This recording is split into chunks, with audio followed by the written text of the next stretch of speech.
Gnaeus Pompeius Magnus by Jackson Anderson. Gnaeus Pompeius Magnus, or Pompey the Great, was born in 106 BC in northern Italy. During Pompey's lifetime, he had the privilege to lead Rome. He used his power to affect Rome at the time and to shape other nations in the future. Pompey was a very successful Roman military leader because of victories against Spartacus' slave revolt, the Eastern pirates, and Mithridates, while also showing his political influence as consul of Rome and as a member of the First Triumvirate. He also contributed to the modern world through his impact on the pirates of the Mediterranean and in the Jews in the Middle East. Pompey was well known for his military victories and quests.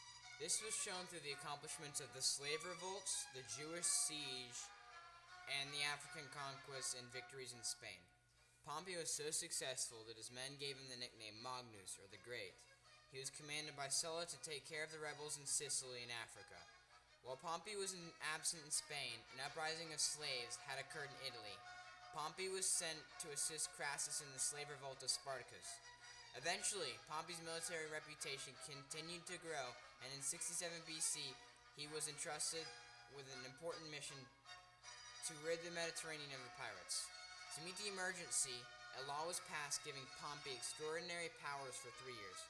He used his powers in Syria and Jerusalem to implant administrative systems that preserved peace for the coming years. One of Pompey's strengths was his leadership in politics. By the age of 17, Pompey was an active participant in his father's campaigns and was busily building a foundation for his own military career. Pompey rose to prominence, serving Sulla in the first major Roman civil war, defeating the forces of Marius in Africa. These accomplishments helped mold a better view of Pompey among the people of Rome. With old-style Roman politics in disorder, Pompey would later on step into sole consul in 53 BC. Pompey was also a member of a three-man political group called the First Triumvirate. This was a means of stability among the leaders. These men were Marcus Crassus, Pompey, and Julius Caesar. To cement the link, Pompey marries Caesar's only child, Julia. Crassus would eventually die in war, and the two strongest men in the Republic were left. Pompey and Caesar's rivalry began to show. Caesar had more power than ever before, therefore making the Senate less fearful of Pompey. The Senate would then ask Caesar to step down for commanding his army. Caesar agreed, but if only Pompey would as well. When Pompey refused, Caesar marched with his army toward Rome. Pompey tried to stop Caesar, but then retreated to Egypt. Unaware of the Egyptian alliance with Caesar, he was stabbed to death as he stepped ashore.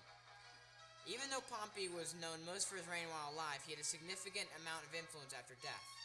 After taking Judea, he had ordered the Jews to have a census every few years. This would force Mary to travel back for the census, and for the birth of Jesus in Bethlehem was a result of this. More important, Pompey helped create borders among these Middle Eastern groups. These would continue to create problems even in modern day, such as Palestine.